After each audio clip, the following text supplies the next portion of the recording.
Screen দেখা যাচ্ছে আমার? জি স্যার। দেখা যাচ্ছে। ঠিক আছে, সহজ টপিক আজকে। সময় লাগবে না খুব একটা, আমরা একটু মনোযোগ দিয়ে পড়ার চেষ্টা করব। কিছু কিছু জিনিস একটু বুঝতে হবে এখানে। যদিও পাঞ্চুয়েশন, ক্যাপিটালাইজেশন আমরা খুব একটা গুরুত্ব সহকারে কোনো সময় অ্যাকচুয়ালি ভাবে দেখি নাই, হ্যাঁ। আহ তো এই জায়গায় অনেকেরই কিছু গ্যাপ রয়েছে। গ্যাপ বলতে আমি বলবো যে একটু অবহেলার জায়গা এটা আর কি। আহ, বলে যে বা মনে হয় ধরু পাঞ্চুয়েশন আর কি পড়বো এটা, দাড়ি কমাতে পারি, কোন জায়গায় কি দিতে হয় এটা কম বেশি জানি, তো এটা এত কিছু পড়ার কি আছে। বাট কিছু জায়গায় দরকার আছে পড়া, হ্যাঁ। আমরা অ্যাকচুয়ালি কারেক্ট ভাবে লিখি না অনেক কিছুই, ইংলিশ বলো বাংলা বলো, এইটা প্রপারলি আমরা খুব একটা লিখি না। আমাদের পাঞ্চুয়েশন দেখা যায় ওইভাবে ঠিক থাকে না, কিছু কিছু জায়গা আছে যেগুলো জানা থাকা দরকার। আচ্ছা, আমরা প্রাইমারি কিছু নিয়ম আগে পড়বো, তারপর পরীক্ষায় কিরকম আসে এই জিনিসগুলো জানার চেষ্টা করব। আগে একটু তোমাদের থেকে রেসপন্স নিব যে পাঞ্চুয়েশন মোট কয়টা বলো তো। মানে ইংরেজিতে পাঞ্চুয়েশন বা বিরাম চিহ্ন যেটা বলে, ইংলিশে বলে পাঞ্চুয়েশন, সেটা কয়টা আছে? দেখি কয়েকজন কয়েকটা বলো দেখি। কয়টা? 9টা। 9টা। আচ্ছা, একজন বলছে 9টা। আর কারো মতে কোনো ইয়া আছে যে না এরকম হয়, এর চেয়ে বেশি আছে বা কম আছে এরকম? নাম বলতে বললে আমরা হয়তো খুব একটা আসলে ওইভাবে ক্লিয়ার করে বলতেও পারবো না, তাই না? আহ, ইংলিশের ক্ষেত্রে দেখা যায়। আচ্ছা, 9টা বলছো, ঠিক আছে, আরো কিছু থাকতে পারে, আমরা একটু দেখবো। আসলে পাঞ্চুয়েশন জিনিসটা কি এটা একটু আগে ধারণা দিই, তার পরবর্তীতে আমরা নিয়ম কানুনে যাব। দেখো, রেড কালিটা, হ্যাঁ। আসলে আমরা যখন সেন্টেন্স বলি, কোনো বাক্য উচ্চারণ করি, সেটার অ্যাকচুয়াল মিনিংটাই হয় কি যে আমরা আমাদের মনের ভাবটা প্রকাশ করব। এটাই হচ্ছে আমাদের কথা বলার বা ভাষা প্রকাশের মূল উদ্দেশ্য। আমরা যেটা বলতেছি সেটার মাধ্যমে আমাদের মনে যা চাচ্ছে, মন যা ভাবছে সেটাকে প্রকাশ করি। তো এখন এটা প্রকাশ করতে গিয়েই কিছু কিছু জায়গায় আমরা একটু থামি, কিছু জায়গায় দেখা যাচ্ছে আমরা একটু লং ডিস্টেন্স দেই, মানে লং গ্যাপ দেই। তো এই যে কিছু কিছু জায়গায় থামা, গ্যাপ দেওয়া, এইসব বিষয় আশয় দ্বারা অ্যাকচুয়ালি মনের ভাবটাকে ক্লিয়ার করা যায়, হ্যাঁ। তো একটা কোশ্চেন করলে কোশ্চেন করাটার জন্য হয় কি আমাদের টোনটা একটু চেঞ্জ হয়, তাই না? যে এটা কেন করলাম, ওইটা কেন, একটা চেঞ্জ আসে, কোশ্চেনের মধ্যে একটা চেঞ্জ আসবে। ওয়ার্ডার সূচক কোনো কিছু বললে, যে তোমরা ক্লাসটা ভালো করে করো, হ্যাঁ, তারপরে হোমওয়ার্ক করো, এটা যখন এই যে ওয়ার্ডার করছি বা কোনো কিছু আদেশ করছি, তখন একটা প্যাটার্ন থাকে, মনের ভাবটা অন্যরকম থাকে। তো এই যাবতীয় বিষয়গুলো ক্লিয়ারিফাই করার জন্যই আমাদের পাঞ্চুয়েশনটা দরকার। বা আমরা কোনো একটা কিছু দেখে অবাক হলাম, কোনো একটা কিছু দেখে হচ্ছে আশ্চর্যান্বিত হয়ে গেলাম, তো এই যে ভাবগুলো প্রকাশের সময়, সেটা মুখে বলার সময় খুব সহজে হয়তো প্রকাশ হয়ে যায়, কিন্তু লিখতে গেলে ওই ভাবটাকে ফুটিয়ে তোলার জন্য বিভিন্ন পাঞ্চুয়েশন মার্ক আমাকে দিতে হয়। যে না, এখানে আমি কোশ্চেন করেছি, এখানে আমি এইটা বলেছি, এখানে এই ধরনের এক্সপ্রেশন দিয়েছি। তো বেসিক্যালি এই ভাবটা ক্লিয়ার করার জন্য যে এই চিহ্নগুলা, সেগুলোকে বলে পাঞ্চুয়েশন। আচ্ছা, এটা এত বোঝার কিছু নয়, জাস্ট একটু ধারণা দিলাম একটু। আচ্ছা, এখন দেখি আমরা কি কি পাঞ্চুয়েশন অ্যাকচুয়ালি আমাদের ইয়াতে আসে, বা মানে আমাদের ইংলিশ ল্যাঙ্গুয়েজে রয়েছে। সেখানে ফুল স্টপ আমরা সবাই জানি। এখানে হচ্ছে কোশ্চেন মার্ক বলি আমরা অনেকেই, সেটাকে বলে হচ্ছে note of interrogation. Note of interrogation মানে ইন্টারোগেটিভ করার জন্য, যেটা নোট অফ ইন্টারোগেশন, প্রশ্নবোধক চিহ্ন। আচ্ছা, এটাকে আমরা আশ্চর্যবোধক চিহ্ন বলে থাকি অনেক সময়। আর ইংলিশে এটাকে বলে note of exclamation. Note of exclamation, এই যে নামগুলো হয়তো একটু অজানাও থাকতে পারে দুই চারজনের। Full stop, note of interrogation, তারপর হচ্ছে নোট অফ এক্সক্লেমেশন। আচ্ছা, তারপরে কমা, এটা সবাই তো চিনি, ইনভার্টেড কমা। আচ্ছা, কোলন, তারপরে হচ্ছে অ্যাপোস্ট্রোফি, হাইপেন, সেমিকোলন, ড্যাশ, ব্র্যাকেট। তাহলে দেখো, অনেকেই আমরা 9টা পর্যন্ত বলেছি। কিছু কিছু আরো এক্সট্রা ইউজ হয় অনেক ক্ষেত্রে, যেমন ড্যাশটা ইউজ হয়, ব্র্যাকেট গুলো থাকে বিভিন্ন জায়গাতে, তো এগুলো কাজে লাগে অনেক সময়। বা তোমাদের পরীক্ষাতে বেসিক্যালি এই জিনিসগুলো আসে। ঠিক আছে, যে হাইপেন টাইপেন খুব একটা দেখা যায় না, 2-1 বছর হয়তো একটু এসছে। বাট বেশিরভাগ এই যে কমা, অ্যাপোস্ট্রোফি, তারপর হচ্ছে inverted comma, note of interrogation, exclamation, এগুলোর মধ্যেই থাকে। আচ্ছা, এখন তো তোমাদেরকে একটু প্রথমে বলতে হবে যে আসে কিরকম তোমাদের। হ্যাঁ, এটা এইভাবে নিয়ম পড়লাম, ঠিক আছে, বাট তোমাদের পরীক্ষায় কিভাবে আসে, পরীক্ষায় আসে কিভাবে সেইটা করতে হলে আমরা আরেকটা স্লাইডে একটু যেতে হবে।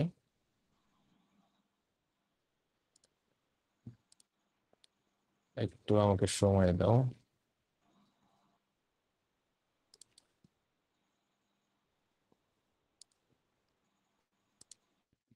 আচ্ছা, এটা ওপেন করবো হচ্ছে নোটপ্যাডে, ওপেন হবে কি দেখি।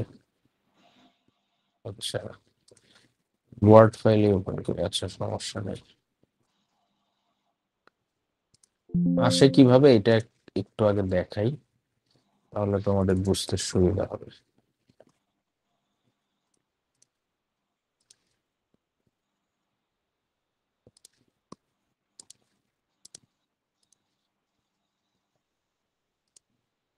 হ্যাঁ, স্ক্রিন দেখতে পাচ্ছ? জি স্যার। জি স্যার। জি স্যার, দেখা যাচ্ছে। হ্যাঁ, তাহলে দেখো এখানে আমরা পরবর্তীতে এটা প্র্যাকটিস করব। এটা আমাদের পুরো একটা প্র্যাকটিস শিট। এখানে মোটামুটি 20টার মতো, মনে হয় না 15টার মতো আছে। এই কয়েকটা প্র্যাকটিস করলেই এনাফ। তো এটা অ্যাকচুয়ালি কিভাবে আসে সেটা দেখানোর জন্য এখানে ওপেন করলাম। দেখো এখানে, why are you going to Barisal, said father, I want to buy some important books, said Saad, do you need money, yes father, don't go alone. আচ্ছা, এইভাবে দেখো এখন সবগুলোতেই খেয়াল করলে বোঝা যায় বা দেখা যায় কিছু কিছু বাদে, যেমন এই যে এটা বাদে, আহ বা খুব বেশি থাকবে না এরকম, যে দুই একটা বাদে বেসিক্যালি থাকে হচ্ছে ওই যে আমাদের একজন বা দুইজন বা তিনজন কথা বলছে, এরকম কনভারসেশন রিলেটেড। বুঝতে পারছো? যেমন এখানে ফাদার এবং ছেলে সাদের মধ্যে কথা হচ্ছে, তো কে কোন কথাটা বা কে কোন উক্তিটা বলতেছে, সেই উক্তির স্বরূপ কোন কোন জিনিসগুলো বলা হচ্ছে। আমরা ন্যারেশন পড়েছি না কম বেশি সবাই একটু, বা জি। ন্যারেশন কি জিনিস আমরা মোটামুটি হলেও একটু আইডিয়া রাখি, তাই না? জি স্যার। হ্যাঁ, তো এইটা বেসিক্যালি হচ্ছে ওই যে ধরো ন্যারেশনে যে প্যাসেজ গুলো থাকতো, ওইটারই হচ্ছে কাইন্ড অফ একটা ভ্যালুয়েশন, যে তুমি ওই ন্যারেশন গুলো থেকে কে কোন উক্তি বলতেছে, কে কি বলতেছে, এটা বুঝো কিনা। আর ওইটা দ্বারাই প্রকাশ পায় কি, যে হচ্ছে তুমি উক্তিগুলো যখন আসে তখন কমা দিতে হয়, ইনভার্টেড কমা দিতে হয়, ওই জিনিসগুলো বেসিক্যালি বুঝো কিনা, বা উক্তিটা ধরতে পারো কিনা, কার কথা কোনটা এটাকে ধরা যায় কিনা, এইটা বোঝাটাই বেসিক্যালি তোমাদের এই পাঞ্চুয়েশন যেভাবে আসে সেটার মূল বিষয়। আচ্ছা, এখন ওই যে বলে না যে এটার পরে একটু হলে কমা বসে বা এই ধরনের পরে ফুল স্টপ বসে, এইগুলো তোমাদের খুব একটা ইম্পর্টেন্ট জায়গায় কাজ করে না। ওই যেটা কাজ করে বললাম যে উক্তিগুলো ধরতে পারা, এবং এটার জন্য মোর অ্যান্ড মোর প্র্যাকটিস দরকার। তো সেটা অবশ্যই আমরা করব, বাট তার আগে কিছু এই যে প্রাইমারি নিয়ম কানুন গুলো তো অবশ্যই জানা থাকতে হবে, আদারওয়াইজ অনেক সময় সহজগুলো ভুল করে ফেলবো, তাই না? আচ্ছা, এখানে খুব সহজ ভাষায় আমি কিছু এই সবগুলোতে কি কি ভাষায় কোন কোন জায়গায় কি কি বসে একটু দেখাই দিই, তারপরে আমরা প্র্যাকটিসে চলে যাব। এইখানে দেখো, ফুল স্টপ কখন বসে। ফুল স্টপ হচ্ছে ধরো অ্যাসার্টিভ কোনো সেন্টেন্স, হ্যাঁ, যেখানে ইন্টারোগেশন নাই, কোনো ইয়া নাই, কিছু নাই, সেই ধরনের অ্যাসার্টিভ সাধারণ বাক্যে আমরা হচ্ছে সাবজেক্ট দ্বারা শুরু হলে ফুল স্টপ লাস্টে বসবে। এটা খুবই সবাই জানি। ইম্পারেটিভ সেন্টেন্স আছে যেটা মানে ভার্ব দ্বারা শুরু হয়, তারপরে ফুল স্টপ বসে, অপারেট মানে সবগুলো সেন্টেন্সের পরেই ফুল স্টপ বসবে, এটাই স্বাভাবিক। আচ্ছা, এইখানে যেটা দিয়েছে দেখো, অ্যাব্রিভিয়েশন বা কোনো ওয়ার্ডের সংক্ষিপ্ত রূপের পর ফুল স্টপ বসে, এটা অনেক ক্ষেত্রে আমরা অনেক সময় ভুল করে ফেলি।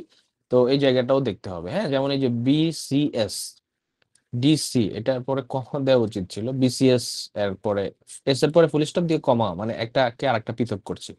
এই দেখি এখানে যে কয়েকটা পৃথক আমরা একটু ইয়ে করে দিই। হ্যাঁ, তাহলে বিসিএস, তারপর হচ্ছে ডিসি, এস এর পরে ফুল স্টপ হবে, ডিসির পরে হবে টিএনও, এডিসি এর পরে তো হবেই এএম পিএম।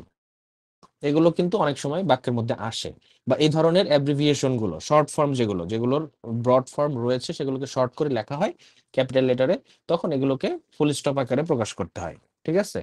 আচ্ছা, তারপরে আসো ইন্টারোগেশন কখন বসে। কোনো জায়গায় যখন প্রশ্ন করা হবে তখন ইন্টারোগেশন বসবে, এটা সবাই জানি। এক্সক্লেমেশন কি, ধরো কোনো সেন্টেন্স একটু আশ্চর্যান্বিত হয়ে হয়ে বলা হচ্ছে, তখন এই ধরনের সেন্টেন্সকে আমরা বলি এক্সক্লেমেশন। এই ইন্টারোগেটিভ এবং এক্সক্লেমেশনের মধ্যে একটা একটু সূক্ষ্ম পার্থক্য আছে, এটা অনেক সময় ধরতে নাও পারতে পারো।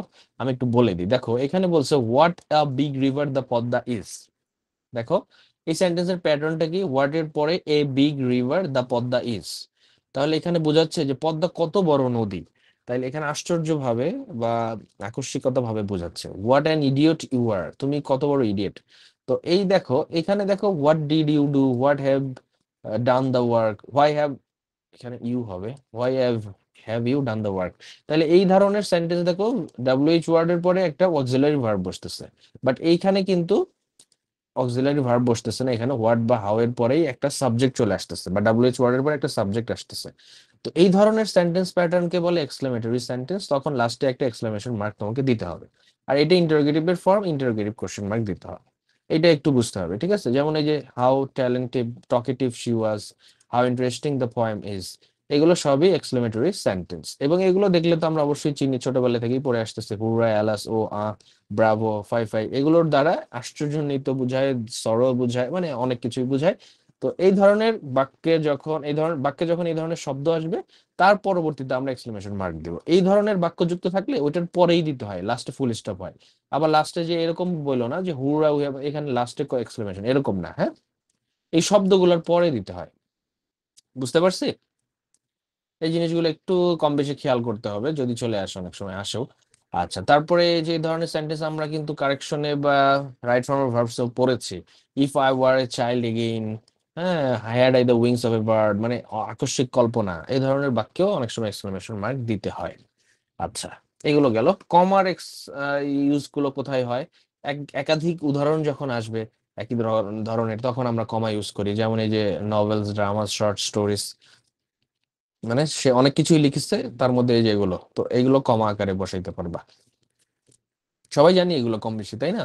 আচ্ছা, ইফ ইউ রিড মোর, এই ধরনের সেন্টেন্স দুই ধরনের, যখন একটা সাবঅর্ডিনেট ক্লোজ একটা প্রিন্সিপাল ক্লোজ যুক্ত বাক্য থাকে এরকম, বা ধরো ওই যে ইফ ক্লজ দ্বারা যে বাক্যগুলো থাকে সেগুলো, বা দুইটা পার্টে যখন বাক্যটা থাকে, তখন আমরা একটার পরে কমা বসাই। এইভাবে আমরা বাক্যটা করে থাকি। এবং এইখানে এটা ইম্পর্টেন্ট, খেয়াল করতে হবে, রিপোর্টিং ভার্বের পরে কমা বসে, এটা দুটো একসাথেই, কমার পরে ইনভার্টেড কমা হয়, এই জিনিসগুলো খেয়াল করতে হবে। এই জিনিসটা আমি একটু পুরাটাই এখানে একটু বলে যাই, তাহলে সুবিধা হবে। এখানে ধরো যেটাই থাকুক, এটাকে বলে রিপোর্টিং ভার্ব, ঠিক আছে? এখানে সেইড বেশিরভাগ থাকে, তো সেইড কে কি বলে?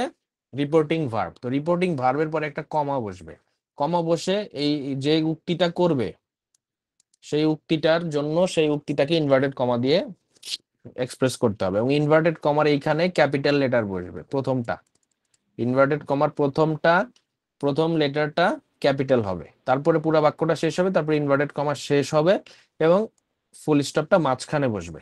ফুল স্টপটা কোথায় বসবে? ইনভার্টেড কমার আগে বা মাঝখানে। এখানে খেয়াল করো, হি সেইড টু মি, এখানে সেইড ভার্বটাকে বলতেছে রিপোর্টিং ভার্ব। তো সেইড টু মি এর পর একটা কমা বসছে, এরপর ইনভার্টেড কমা শুরু হয়েছে, ইউ এর ওয়াইটা বড় হাতের হয়ে যাবে, হ্যাভ ডান ইট, এরপরে ইনভার্টেড কমা এখানে শেষ করে ফুল স্টপটা এখানে দিতে হবে। কথা বুঝা গেছে? জি। তো এখানে এই যে রিপোর্টিং স্পিচ গুলোকে এইভাবে আমরা রিপ্রেজেন্ট করব, আমরা এটা দেখব, সমস্যা নেই। আচ্ছা, অ্যাপোজিটিভ সাবজেক্ট মানে কেস ইন অ্যাপোজিশন বা অ্যাপোজিশন, ওইটা আমরা কিন্তু রাইট ফর্ম অফ ভার্বস পড়েছি। অ্যাপোজিটিভ বলতে বোঝায় সাবজেক্ট সম্পর্কে এক্সট্রা একটা ইনফরমেশন দেওয়া।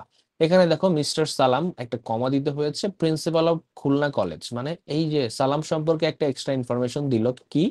খুলনা কলেজের প্রিন্সিপাল। তো এটা যে এক্সট্রা ইনফরমেশন, এটাকে আমরা অ্যাপোজিটিভ বলি, এটা আমরা অন্য একটা টপিকেও পড়ে আসছি। আহ এই যে এইটুকু যে এক্সট্রা একটা ইনফরমেশন বা অ্যাপোজিটিভ পার্টটুক, সেটা দুইটা কমার মধ্যে রাখতে হবে। বুঝতে পারছো? যেমন mister Rakib, manager of Sonali bank, এই যে পুরাটা অ্যাপোজিটিভ, এটার আগে কমা পরে কমা থাকবে। এই ধরনের বাক্যে এটা অনেক সময় আসে, এটাও খেয়াল করো, হ্যাঁ, এটা অনেক সময় আসে। তো এরকম অ্যাপোজিটিভ যুক্ত বাক্যকে আমরা এইভাবে রিপ্রেজেন্ট করে থাকি। আর অ্যাপোজিটিভ কি বললাম? সাবজেক্ট সম্পর্কে এক্সট্রা ইনফরমেশন যেই অংশটুকু দেয়। তাহলে মিস্টার সালাম হচ্ছে subject, principal of Khulna college এই সাবজেক্ট সম্পর্কে এক্সট্রা একটা ইনফরমেশন দিচ্ছে, এই পুরো পার্টটা থাকে হচ্ছে অ্যাপোজিটিভ হিসাবে। আচ্ছা, এইখানে আরেকটা পার্ট আছে, সেটা হচ্ছে অ্যাপোজিটিভটা যদি ঘুরায় আসে, যেমন আই নো মিস্টার সুজন, তারপরে জাস্ট অ্যাপোজিটিভটা আছে, তো আই নো মিস্টার সুজনের পরে কমা হয়ে পরে অ্যাপোজিটিভটা বসবে। হ্যাঁ, এখানে আমি সুজনকে চিনি, সে হচ্ছে চেয়ারম্যান অফ কাপিল মুনি, তাই না? হ্যাঁ, কাপিল মুনি ইউনিয়ন পরিষদ, যাই হোক, যেটাই থাকুক, এটা পুরাটাই অ্যাপোজিশন, এটা লাস্টে বসে যাবে। জাস্ট সেন্টেন্স তো তোমাদের বানাতে হবে না, সেন্টেন্স দেওয়াই থাকবে, স্যার জাস্ট স্ক্রিন তোমাদের। চলে গেছে। স্ক্রিন চলে যায় নাই, তোমার থেকে চলে গেছে, একটু খেয়াল করো, অন্য জায়গায় চলে গেছে হয়তো। আচ্ছা, এইখানে তারপরে এগুলো খুব একটা দরকার পড়বে না, এটা একটু দরকার হবে। হ্যাঁ, 7 নম্বর, অনেক সময় ডেট ফরম্যাট আসে পরীক্ষায় বিভিন্ন সেন্টেন্সে, ওই ডেট ফরম্যাটটা লেখার সময় কিভাবে লিখবো। দেখো, তারিখ, মাস এবং বছর যেটা আমাদের থাকে, তাই না, এইভাবেই ডেটটা থাকে। তো খেয়াল করবা, যখন এইভাবে ডেট লেখা থাকবে, বেশিরভাগ ইংলিশ প্যাটার্নটাই হচ্ছে এইভাবে লেখা। তো এখানে 25 জুলাই 2035, তাহলে 25 জুলাই দিয়ে স্যার কমা স্ক্রিন কি হবে। চলে গেছে? না, স্ক্রিন চলে যায়নি। তাহলে 25 জুলাই 2035, ঠিক আছে, জুলাইয়ের পরে কমা স্যার হবে। দেখা এবং যায় না যে অবশ্যই আমার এখানে স্ক্রিনে। আরেকটা খেয়াল করতে হবে, যেটা বড় হাতের হবে, বুঝা গেছে, যেটা বড় হাতের হবে, এটা খেয়াল করতে হবে। মানে এটা তো মাসের নাম একটা, যে কোনো মাসের নামই তুমি এখানে বড় হাতে দিয়ে লিখবা, বুঝা গেছে এটা। স্যার স্ক্রিনে দিয়ে দেখা যায় না। জি স্যার। স্ক্রিন দেখা যাবে তো, তুমি অন্য একটা অংশ ওপেন হয়েছে হয়তো, পিন করে রাখো, আমার স্ক্রিনটা পিন করে রাখো, তাইলে আর কোথাও যাবে না। সবাই দেখতে পাচ্ছ তো নাকি? জি স্যার। জি স্যার। হ্যাঁ, জি স্যার, তাইলে দেখতে পাচ্ছি। ঝামেলা করো না, জি একটু স্যার। খেয়াল করো, ভাইয়া বেশ কোথাও না সমস্যা কোথাও হইলে পেয়ে যাবা। বের হয়ে যে আবার ঢুকো। না না, সদস্য বেশি হয়নি তো, 76 অনলি, 100 পর্যন্ত অ্যাক্সেস পাবে, সমস্যা নেই। আচ্ছা, কিছু কিছু ওয়ার্ড আছে, এইটাও খেয়াল করতে হবে, এটা একটু মনে রাখতে হবে। এই ধরনের ওয়ার্ড গুলো যদি বাক্যে বসে, মানে বেসিক্যালি এগুলো বাক্যে প্রথমেও বসে, আবার কোনো কোনো সময় মাঝখানেও বসে। তো যখন দেখবা এই ধরনের শব্দগুলো বাক্যে আছে, তারপরে কমা ইউজ করতে হয়, যেমন therefore, on the whole, for instance, for example, however, by the way, এগুলো বাক্যের প্রথমে বসে বেসিক্যালি। তো এরপর একটা কমা ব্যবহার করে বাক্যটাকে ইউজ করতে হয়, যেমন এগুলো দেখো, in fact, dowry is a social কাজ, ইনফ্যাক্টের পরে একটা কমা দিতে হয়, মানে এটার পরে একটা ইন্টারভাল থাকে। আমরা যখন বাংলায়ও বলি যে সত্যি কথা বলতে, এরপরে থেমে কিন্তু আরেকটা কথা বলি, তো ওইখানে কমা দিতে হবে অ্যাকচুয়ালি। ও আচ্ছা, আরেকটা বিষয় পড়ানোর দরকার ছিল, যে কমাতে একটু কম থাকতে হয়, ফুল স্টপে একটু বেশি থামতে হয়, বাট এইগুলো খুব একটা কাজে লাগে না, এটা আমরা সবাই কম বেশি কিন্তু আসলে জানি। তো এইগুলো পড়ানো আমার মনে হয় না খুব একটা দরকার আছে। আচ্ছা, রিপোর্টেড স্পিচ, এটা আমি উপরেই বলে ফেলছি অলরেডি, ঠিক আছে। তো এখানে খুব একটা পড়ানোর কিছু নাই, এটা আমরা আরো দেখবো ইনশাল্লাহ। এগুলো তোমাদের আসে না, এই কোলন টোলন আসে না, দরকার নাই।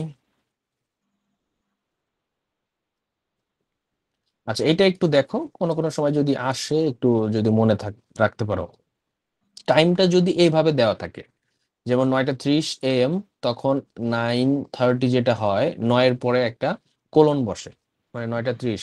আমরা যে কোনো জায়গায় টাইমটা কিন্তু এইভাবেই 9-এর পরে একটা কোলন দিয়ে 30 হয়। তো এটা অনেক সময় যদি এই ফরম্যাটে আসে টাইমটা, তো এরপরে এইভাবে দিবা। আচ্ছা, তারপর হচ্ছে অ্যাপোস্ট্রফি। অ্যাপোস্ট্রফি হচ্ছে পসেসিভ কেজে বসে। পসেসিভ কেস কি, এটা এখন অত বোঝার দরকার নেই আসলে। পসেসিভ বলতে বোঝায় অধিকার যার, হ্যাঁ, অধিকার যার সেই কেস। তাহলে মানে Sabina's pen is very costly, তাহলে পেনটা কার, সাবিনার অধিকারে আছে বলে এটাকে পসেসিভ কেস বলে। ওইটা আমাদের পড়ার বিষয় না, বাট এই যে সাবিনাস পেন, সাবিনার পরে একটা এস যোগ করতে হবে যখন, তখন একটা অ্যাপোস্ট্রফি বলতে হয়, সেটা উপরে একটা কমার মতো হয়ে তারপরে এস যোগ হয়। হ্যাঁ, এটাকে বলে অ্যাপোস্ট্রফি। তারপরে শর্ট ফর্ম যখন আমরা লিখি, যে আই উড, কুড, মাইট বা হ্যাড, তারপরে হচ্ছে তোমার ডিডেন্ট, তাই না, হোয়াট হ্যাভ, যাই হোক, আমরা যখন শর্ট করি জিনিসটাকে, তখন আমরা এখানে একটা অ্যাপোস্ট্রফি দিয়ে তারপরে শর্ট ফর্মটা লিখি। আচ্ছা, হাইপেনও দরকার নাই, হাইপেনও তোমাদের আসে না, এটা ওর খবর। আচ্ছা, ক্যাপিটালাইজেশন একটা পার্ট কিন্তু অলরেডি রয়েছে তোমাদের, মানে তোমাদের টপিকটার নামই হচ্ছে পাঞ্চুয়েশন এন্ড ক্যাপিটালাইজেশন। তাহলে পাঞ্চুয়েশন গেল, ধরো হচ্ছে কমা দাঁড়ি কিভাবে বসবে কোথায়, এগুলা দেখলাম, বাট ক্যাপিটালাইজেশনও কিন্তু অনেক সময় তোমাদের আসে বা আসবে, যে কোথায় কোথায় ক্যাপিটাল লেটার বসাতে হয়। এটা আমি মোটা দাগে কয়েকটা পয়েন্ট আছে, একটু দেখাই দিই, তাহলে বুঝতে পারবা। আহ যেমন সব সেন্টেন্সের প্রথম অক্ষর ক্যাপিটাল লেটার, তো বুঝোই সবাই। প্রপার নাউন মানে কোনো কিছুর নাম যখন বুঝাই, তখন সেটা ক্যাপিটাল লেটারে হয়, এটা খেয়াল রাখতে হবে। যেমন দিন, মাস, পর্বত, বিখ্যাত ঐতিহাসিক ঘটনা, এটার প্রথম অক্ষরটা কিন্তু ক্যাপিটাল লেটার হয়। যেমন যদি থাকে সানডে, মানডে, আবার হতে পারে হচ্ছে জানুয়ারি, ফেব্রুয়ারি, মার্চ, এগুলো যদি থাকে, তখন দিন মাসের নামের পূর্বেও লেটারটা কিন্তু ক্যাপিটাল লেটারে লিখতে হয়। আচ্ছা, এটা দরকার নাই। 4 নম্বর, আই যখন একা বসে, তো সেটা তো বড় হাতেরই বসে, এটা মাঝখানে বসুক আর যেখানেই বসুক না কেন, তাই না। যেমন it is I, it is I who am to blame, তো এই মাঝখানের আইটাও কিন্তু বড় হাতেরই বসাতে হয়। আই মানে সিঙ্গেল লেটার হিসেবে বসতে পারে, যেহেতু এটা বড় হাতের বসে, ওটা খুব একটা বিষয় না। আচ্ছা, উপাধি বা পদবীর প্রথম অক্ষরটি ক্যাপিটাল লেটার হয়। উপাধি বা পদবী, অনেক সময় ওই যে প্রিন্সিপাল, একটা কি বলি, উপাধি বলি না আমরা, তারপর প্রাইম মিনিস্টার, এই যে উপাধিগুলো পদবীগুলো, এগুলোর প্রথম অক্ষরটা ক্যাপিটাল লেটারে দিতে হয়। আচ্ছা, অ্যাব্রিভিয়েশনের অক্ষরগুলো ক্যাপিটাল লেটার, আমরা একটু আগে দেখলাম যে বিসিএস, টিএনও, এগুলোর অ্যাব্রিভিয়েশনের সবগুলোই ক্যাপিটাল লেটারে হয়, অথবা ইউএসএ, ইউকে, আমরা কিন্তু জানি এগুলো। আচ্ছা, ইনভার্টেড কমার মাঝখানের প্রথম অক্ষরটি, এটাও শিখছি। আচ্ছা, পত্র পত্রিকা বা বই পুস্তকের নামের প্রথম অক্ষর, মানে নাম থাকলে সেটা ক্যাপিটাল, সহজ করতে হয় বলতে গেলে। জাতি ধর্ম সম্প্রদায়ের প্রথম অক্ষর, ধর্ম যেমন মুসলিম, এটার প্রথম অক্ষর ক্যাপিটাল নিতে হবে। তারপরে হচ্ছে হিন্দুস, এটার প্রথম অক্ষর ক্যাপিটাল নিতে হবে। আচ্ছা, শিক্ষা প্রতিষ্ঠানে পঠিত বিষয়সমূহের প্রথম অক্ষর, যেমন ফিজিক্স, কেমিস্ট্রি, বায়োলজি, সাবজেক্টের নাম যখন বুঝাবে তখন তার আগের অক্ষরটা ক্যাপিটাল হবে। আচ্ছা, এবং এই নিয়মটা একটু ভেজাল আছে, এটা দরকার নেই। আল্লাহর নামটা সবসময় কি ক্যাপিটাল হিসেবে শুরু হবে, এ দ্বারা ক্যাপিটালটাই, ক্যাপিটাল এ দ্বারা শুরু হবে। আচ্ছা, এখন কিছু জায়গায় একটু ভুল করে অনেকে, খেয়াল করো। যেমন রিপোর্টেড স্পিচ কখন হয়, এবং সেটা রিপোর্টেড স্পিচ বাদ গিয়ে কিভাবে তোমার হচ্ছে ডিরেক্ট স্পিচ হয়ে যায়। রিপোর্টেড মানে ইনডাইরেক্ট ভাবে থাকে। দ্যাট মিনস, ধরো আমি যদি বলি যে he said, he said, comma inverted comma শুরু হইলো, he is ill, inverted comma শেষ, ফুল স্টপ। কথা বুঝাইতে পারছে? এটা হচ্ছে রিপোর্টেড স্পিচ বা ইনডাইরেক্ট স্পিচ বলে যেটা। এখন এইটাকে যদি আমি চেঞ্জ করে লিখে ফেলি, যেমন হি সেইড দ্যাট, মানে দ্যাট যোগ করে ন্যারেশন চেঞ্জ করে না, জি ন্যারেশনের যে নিয়মটা, হি সেইড দ্যাট, এখানে হি ওয়াজ ইল, তাই তো? এখানে আর ওই যে, তখন কি দেখো, যখন ন্যারেশন চেঞ্জ করে ডাইরেক্ট সেন্টেন্স লিখবো দ্যাট যোগ করে, তখন সেটার কিন্তু আর এই যে ইনভার্টেড কমার ফাংশন থাকবে না, ওইটা তো ডাইরেক্ট হয়ে গেছে, ওইটাতে আর এই যে স্পিচ নাই। কথা বুঝাইতে পারছি? তো তাইলে রিপোর্টিং ভার্বের পরে যখন দ্যাট থাকবে, যে সেইড ভার্বের পরে দ্যাট যুক্ত হইলে মানে কি ন্যারেশন চেঞ্জ করে ফেলছি, তখন আর ওই ইনভার্টেড কমা থাকবে না। বুঝা গেছে? আর দ্যাট না থাকলে তখন সেটা রিপোর্টিং স্পিচ এবং ইনডাইরেক্ট স্পিচ আকারে ক্লিয়ার করে ওইভাবে কমা বসাতে হবে, ইনভার্টেড কমা বসাতে হবে। ঠিক আছে? এটা অনেক সময় অনেকে আবার ওই হি সেইড ওই ধরনের সেন্টেন্স দেখেই সে হচ্ছে ওই রকম করে ফেলে, যে ইনভার্টেড কমা দিয়ে ফেলে, বাট ওইটা কিন্তু এখানে হবে না। আচ্ছা, এখন এই যে দ্যাট থাকলো, কথা বুঝো, দ্যাট থাকার মানেই হচ্ছে ওইটাকে চেঞ্জ করে ফেলা। কোনো কোনো সময় দ্যাট এর বদলে ইন্টারোগেটিভ সেন্টেন্সে ইফও থাকতে পারে। ইন্টারোগেটিভ সেন্টেন্সে দ্যাট এর জায়গায় কি বসে? ইফ বসে। আচ্ছা, আবার এই যে সেইড ভার্বটাই সবসময় থাকবে, এটাও সঠিক না। এখানে তোমার রিপ্লাইড হইতে পারে, তারপরে আস্কড হইতে পারে। হ্যাঁ, অর্ডার ইন্টারোগেটিভ সেন্টেন্স হলে আস্কড, রিপ্লাইডও হয় অনেক সময়, আবার হচ্ছে ইম্পারেটিভ সেন্টেন্স হলে ওয়ার্ডার্ড। হ্যাঁ, তো এটা এটা সেন্টেন্সের উপর ভিত্তি করে আসে। তো যেটাই থাকুক না কেন, এরপরে দ্যাট বা এই যে ইফ থাকলে সেটাকে ন্যারেশন চেঞ্জ করে ফেলা হয়েছে আসলে। তো তখন আর ওই যে ইনভার্টেড কমা থাকে না, তখন নর্মালি সেন্টেন্সের আকারে বসে। যেমন ওই যে বললো, রিপ্লাইড এর পরে দ্যাট থাকলেও এটা হবে না, আবার আস্কড এর পরে ইফ থাকলেও ইন্টারোগেটিভ সেন্টেন্স হয়ে যায়, যেহেতু এটার ন্যারেশন চেঞ্জ হয়ে যায়, তো এটার পরেও এই ইনভার্টেড কমা দেওয়া যাবে না। আচ্ছা, এরপরে আরেকটা বিষয় আছে এখানে খেয়াল করতে হবে, ওইটাও একই কথা। এখানে নাম্বার 6 যেটা, এটা অনেক সময় তোমাদের আসে, এটা একটু খেয়াল করতে হবে। এই জন্য লাস্ট টাইম একটু এন্ট্রি করছে এইটা জিনিসটা, যে ধরো কোনো কোনো বাক্যে সম্বোধন সূচক কিছু থাকে, কিন্তু স্যার বলে অথবা ম্যাম বলে, যেটাই বলুক না কেন, বা যেইভাবেই সম্বোধন করুক না কেন, সম্বোধন সূচক কোনো যখন কিছু লেখা হয়, তখন তার পরে একটা কমা দিতে হয়। ঠিক আছে?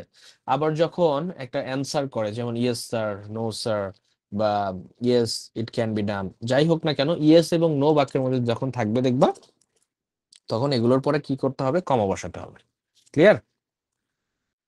এটা তোমাদের আসে, বাক্যে আসে। তাহলে এইভাবে আমরা বেসিক্যালি টুকিটাকি নিয়মগুলো একটু মাথায় নিলাম, বাট এইটা ওই যে বললাম যে খুব একটা আসলে কাজে দেয় না, কারণ খুব কমই আসে এই ধরনের ডিরেক্ট পাঞ্চুয়েশন টাইপ।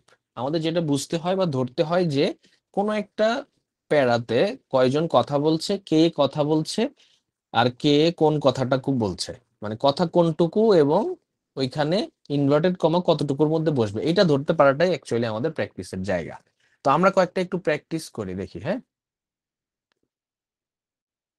ওই শিটটা আমি আবার একটু শেয়ার করছি।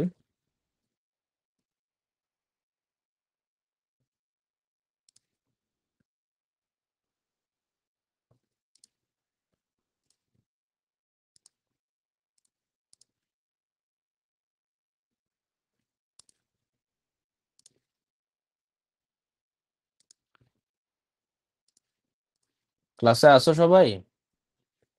স্যার আমি একটু ফাস্ট পড়াচ্ছি আজকে, কারণ হ্যাঁ এখানে স্যার। তোমাদের রেসপন্স নেওয়ার মতো অ্যাকচুয়ালি তেমন কিছু নাই, হ্যাঁ, যে তোমাদের থেকে রেসপন্স নিব। এটা একটু তোমরা মনোযোগ সহকারে দেখলেই তোমাদের জন্য আমার মনে হয় ক্লিয়ার হয়ে যাবে। এটা অতটাও যে কঠিন ব্যাপার তা না, একটু এই প্র্যাকটিস গুলোকে একটু ভালো করে খেয়াল করতে হবে। আশা করি সবাই দেখা যাচ্ছে এখানে, হ্যাঁ। জি Yes, স্যার sir. দেখ তাহলে পাঞ্চুয়েশন প্র্যাকটিসে যে কয়েকটা আছে আমরা একটু প্র্যাকটিস করার চেষ্টা করি। আমরা এখানে অ্যান্সারটাকে কেটে দিব তাহলে তোমাদের জন্য।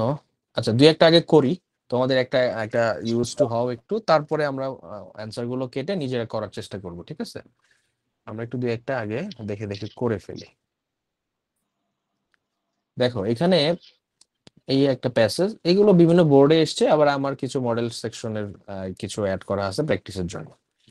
এই টাইপেরই আসবে বোর্ড পরীক্ষায়, এই টাইপেরই আসবে, এই সেন্সেই আমরা প্র্যাকটিস গুলো করব। তাহলে দেখো, why are you going to Barisal said father. আচ্ছা, তাহলে বাবা বলল তুমি কেন বরিশাল যাচ্ছ। আচ্ছা, তারপরে দেখো, I want to buy some important books, আমি কিছু গুরুত্বপূর্ণ বই কিনতে চাই, সেইড সাদ, সাদ বলল। আচ্ছা, তাহলে দেখো, ডু ইউ নিড মানি, তোমার কি টাকা দরকার, সেখানে আবার যে ইয়েস, দেখছো ইয়েস কথাটা চলে আসে অনেক সময়, ইয়েস ফাদার। আচ্ছা, বললো yes father. Don't you go, sorry, don't go alone as time is not going well, একা যেও না যেহেতু সময় ভালো যাচ্ছে না। তাহলে এখানে কোন কথা কে বলছে এটা আগে ধরি, দেখো তো। প্রথম কথাটুকু যে সেইড ফাদার পর্যন্ত, এই যে why are you going to Barisal, এটা বলছে বাবা, তাই না? এটুকু তো বুঝতেই পারা যাচ্ছে। I want to buy some important books, এটা সাদ বলছে, এটা বোঝা যাচ্ছে। তারপরে টুকু দেখো, ডু ইউ নিড মানি, এইটা কিন্তু আবার কে বলছে? Sir, Baba. বাবার উক্তি, বাবার বাবা। উক্তি। আচ্ছা, আবার ইয়েস ফাদার, এটা কার উক্তি? Sadir. ছেলে। সাদের বা ছেলের উক্তি। বাট এখানে দেখো হ্যাঁ কিন্তু সেইড সাদ বা আস্কড ফাদার এরকম কিছুই নাই কিন্তু, বাট কথাগুলো বলে দিছে। তো এই ধরনের বাক্য কিন্তু রিপোর্টেড স্পিচ। এটাকে কিভাবে করতে হয় আমরা দেখবো, সমস্যা নাই। তারপরে don't go alone as time is not going well, এটা কি বলছে? বাবা। বাবা বাবা। তাইলে এই যে এইটাই ধরতে হবে যে কোন কতটুকু কার। এটা হয়তো সহজ লাগছে, কিছু কিছু জায়গায় অনেক সময় একটু প্যাচ লেগে যেতে পারে, এটা স্বাভাবিক। তো যাই হোক না কেন, আমরা প্র্যাকটিস করতে করতে এটাতে আসলে ক্যাপেবল হয়ে যাবে ইনশাল্লাহ। এই মাইক গুলো অফ থাকবে, একটু কথা বলে অফ করে দিবে, না হলে যে অনেক সময় নয়েজ আসে, ডিস্টার্ব হয়, ঠিক আছে? ওকে, তাহলে এখন আসো কিভাবে করা যায়। এখানে প্রথমটুক যেহেতু এই যে বরিশাল পর্যন্ত বাবা বলছে, আচ্ছা বরিশাল এটা একটা কিসের নাম? টাউনের নাম, তাই না? একটা শহরের নাম চলে আসে, তাহলে এটার কিন্তু বি বড় হাতের হবে, এটাও খেয়াল করতে হবে। স্থানের নাম আচ্ছা, আবার এই পুরাটাই যেহেতু ইনভার্টেড কমার মধ্যে থাকবে, খেয়াল করো, এই পুরাটাই যেহেতু ইনভার্টেড কমার মধ্যে থাকবে, তাহলে হোয়াই ডাব্লুটা বড় হাতের হয়ে যাবে এবং এখানে ইনভার্টেড কমা শুরু হবে। তাহলে দেখা যায় এইভাবে, ইনভার্টেড কমা শুরু, ডাব্লু বড় হাতের, এখানে why are you going to বরিশালের বি বড় হাতের, এবং লাস্টে খেয়াল করো এই জায়গায় কাজ করতে হবে কোনটা? তোমার কোশ্চেন যেহেতু করছে, তাহলে কোশ্চেন মার্ক দিতে হবে। Clear? Ji, sir. Question mark দিয়ে ইনভার্টেড কমা শেষ করতে হবে। অনেকে যেটা ভুল করি, অনেক সময় যে এখানে কমা দেই, যেটাই দেই বা ফুল স্টপ দেই, সেটা অনেক সময় এই ইনভার্টেড কমার বাইরে দিয়ে দিই। মানে সে কি করে, এটা ধরো এই পাশে নিয়ে আসে, না, এটা অবশ্যই কি হবে, ইনভার্টেড কমার ভিতরেই সবকিছু থাকবে, মানে ওই উক্তিটার যা যা আছে সবকিছু ইনভার্টেড কমার ভিতরে থাকবে। Inverted comma will be the last point of that particular speech. তারপরে তুমি হচ্ছে অন্য কিছু লিখবা। তাহলে why are you going to Barisal, এই সেন্টেন্সটা ধরতে পারছে কিভাবে রিপ্রেজেন্ট করতে হবে পুরা সবাই? জি স্যার জি আচ্ছা, স্যার। তাহলে এখানে জি sir said father, okay fine, বাবা বললো, তারপর ফুল স্টপ হবে, ফুল স্টপ হবে। এখন এই ব্যাপারটা কিন্তু আমরা ঘুরায় শিখছি, একটু ঘুরায় শিখছি বলতে এখানে এই ফাদার সাইডটা আমরা ফার্স্টে দেখতাম, বা ওই নিয়মে শিখছি যে ফাদার সাইড তারপরে কমা দিয়ে ইনভার্টেড কমা শুরু। তো এটা আগেও থাকতে পারে, পরেও থাকতে পারে, ঠিক আছে? যেটাই হোক না কেন, যদি পরে থাকে তাও এই যে এখানে যদি কোশ্চেন মার্ক না হইতো, তাহলে কমা হয়ে কিন্তু সেইড ফাদার হইতো। সেটা কিভাবে আমরা এই যে পরের লাইনটিতে দেখতে পাচ্ছি, দেখো, I want to buy some important books, said Saad, এটা সাদ বলছে, তাহলে I want to buy some important books, এইটা পুরাটাই কিসের মধ্যে থাকবে? ইনভার্টেড কমার মধ্যে থাকবে, এবং এখানে কি বসবে, এই দেখো কমা বসবে একটা, কারণ এখানে লাস্টে কিন্তু সেইড সাদ আছে, এই জন্য এখানে কমা দিয়ে সেইড সাদের এসটা আবার বড় হাতে দিতে হবে, তারপর ফুল স্টপ। দেখো এই লাইনটা কি ধরতে পারছি সবাই? কোনো কনফিউশন থাকলে কোশ্চেন করো। জি স্যার ওকে, এরপরে স্যার আসো, আবার তারপরে বলেন তো আচ্ছা, এটা তো সাদের উক্তি, এটা তো বুঝছি নাকি? Ji, sir. জি স্যার। আচ্ছা, এখানে এখানে পেন আনা যাবে না? আমার এটা এনেবল এডিটিং হচ্ছে না কেন? হাই হাই, বিপদে পড়ে গেলাম। দেখি তো, দাঁড়াও।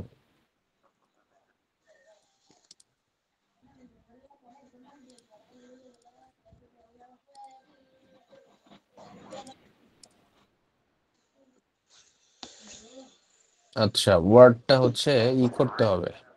এটা রেজিস্ট্রেশন চলে গেছে, রেজিস্ট্রেশন রিনিউ করতে হবে। আচ্ছা, যাই হোক, পরে করবো, নিয়ে এখন সময় নেই। কি বললাম তাইলে? দেখো, I want to buy some important books. আমি কিছু গুরুত্বপূর্ণ বই কিনতে চাই। এটা উক্তিটা সাদের, তো সাদের পুরো উক্তিটাই ইনভার্টেড কমার মধ্যে থাকবে, এবং রিপোর্টিং ভার্বটা দেখো লাস্টে আছে, যেহেতু এখানে এই যে কমাটা বসবে, কমা বসে তারপরে এই সেইড ভার্বটা বসবে, তারপরে সাদ বসবে। এটা প্রথমে থাকে, আমরা যেভাবে শিখছি যে সাদ সেইড, তারপরে কমা দিয়ে ইনভার্টেড কমা শুরু হয়। তো ওই কমাটা কিন্তু ইনভার্টেড কমার আগে থাকে, বুঝাইতে পারছি? বাট এইখানে এটা ইনভার্টেড কমার ভিতরেই থাকবে, তারপরে হচ্ছে সেইড সাদ। আমি এখানে লিখতে পারতেছি না, যার কারণে আমি বুঝাইতে পারলাম না ঠিক মতো মনে হয়। দেখি, দাঁড়াও তো, গুগল মিটে কোনো পেন টুল আছে কি?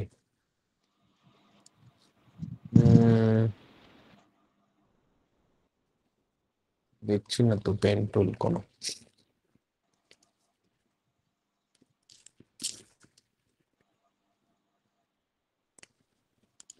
মিটিং টুলস, দেখি কি অবস্থা, আছে কিনা। নাই। জুমে আবার একটা পেন টুল থাকে, full screen, picture picture background, নাই নাই নাই। পেন টুল থাকলে ওখানে দেখানো যেত, আমি আসলে ওখানে লিখতে পারছি না, এই কারণে প্রবলেম হচ্ছে। মানে ওয়ার্ডের পেন টুলটা কাজ করতেছে না।